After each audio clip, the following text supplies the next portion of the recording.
പേര് നൗഷാദ്, BLO ആണ്. 117 work ചെയ്യുന്നത്. ഞങ്ങളെല്ലാവരും BLOമാരാണ്.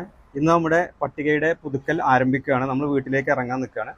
അതിലൊരുപാട് ആശങ്കകൾ ജനങ്ങൾക്കുണ്ട്. പക്ഷെ വളരെ ലളിതമായ രൂപത്തിലാണ് നമ്മൾ ഈ പദ്ധതി നടപ്പാക്കുന്നത്. നിങ്ങളുടെ വീട്ടിൽ ഒരു BLO വരും, നിങ്ങളുടെ BLO വരും. ഓരോ ആളുകൾക്കും അവരുടേതായ ഫോമുകൾ നൽകും. ആ ഫോമിൽ നിങ്ങളുടെ ഡാറ്റ നിങ്ങൾ പൂരിപ്പിച്ച് കൊടുക്കണം.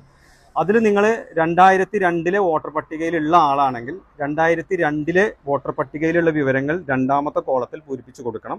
ഇനി 2002 വോട്ടർ പട്ടികയിൽ നിങ്ങൾ ഇല്ലാത്ത ആളാണെങ്കിൽ മൂന്നാമതൊരു കോളമുണ്ട്.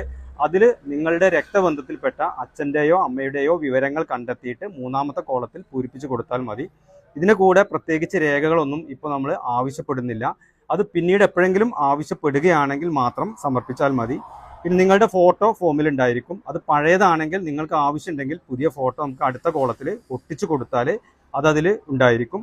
വിവാഹം കഴിഞ്ഞു വന്ന കുട്ടികളുടെ കാര്യത്തിലാണെങ്കിൽ അവരുടെ അച്ഛൻ്റെയോ അമ്മയുടെയോ, അതായത് അവരുടെ നാട്ടിൽ ഉള്ള അച്ഛൻ്റെയോ അമ്മയുടെയോ ഡീറ്റെയിൽസ് നമുക്ക് ഓൺലൈനായിട്ട് കളക്ട് ചെയ്യാൻ സാധിക്കും. ആ ക്രമ നമ്പറും ബൂത്ത് നമ്പറും ഇതിൽ എഴുതി കൊടുത്താൽ മതി. വീട്ടിലുള്ള ഏതെങ്കിലും ഒരു ബന്ധു ഒപ്പിട്ടുകൊണ്ട് എല്ലാ ഫോമുകളും BLOമാർക്ക് ഏതാനും ദിവസങ്ങൾക്കകം നിങ്ങൾ തിരിച്ചു കൊടുത്താൽ മാത്രം മതിയാകും. അത്രയും എളുപ്പത്തിൽ നമുക്ക് ഈ പ്രക്രിയ പൂർത്തീകരിക്കാൻ സാധിക്കും. പ്രവാസി വോട്ടർമാരുടെ കാര്യത്തിലും ആശങ്ക വേണ്ട. വീട്ടിലുള്ള ഏതെങ്കിലും ഒരു ബന്ധു ആ പ്രവാസിയുടെ ഈ ഫോം പൂരിപ്പിച്ച് നൽകി ആ ബന്ധുവിൻ്റെ ഒപ്പിട്ട് BLOയെ ഏൽപ്പിച്ചാൽ മതി. ആരെ ഒഴിവാക്കുകയോ അല്ലെങ്കിൽ ആരെങ്കിലും അനധികൃതമായിട്ട് ചേർക്കുകയോ ചെയ്യുകയല്ല ഇതിനകത്ത് ചെയ്യുന്നത്. വോട്ടർ പട്ടികയിലുള്ള ഇരട്ടിപ്പുകൾ അവസാനിപ്പിക്കുക എന്നത് മാത്രമാണ് ഇലക്ഷൻ കമ്മീഷൻ ഇതുകൊണ്ട് ഉദ്ദേശിക്കുന്നത്. അതുകൊണ്ട് തന്നെ നമ്മളുടെ വോട്ടർ പട്ടികയിൽ നമുക്ക് വിലയിരുത്താം. പ്രസിദ്ധീകരിക്കുന്നതിന് ശേഷം നമുക്ക് അതിൻ്റെ കരട് വോട്ടർ പട്ടികയിലെ ഡീറ്റെയിൽസ് എല്ലാം നമുക്ക് കളക്ട് ചെയ്യാൻ നോക്കാൻ പറ്റും. അങ്ങനെ സമഗ്രമായ ഒരു വോട്ടർ പട്ടിക നമുക്ക് പ്രസിദ്ധീകരിക്കുന്നതിലൂടെ തന്നെ ഇലക്ഷൻ കമ്മീഷൻ്റെ ഈ ഒരു ആശയം നമ്മൾ ജനങ്ങളിൽ എത്തിക്കാൻ പറ്റും. മറ്റ്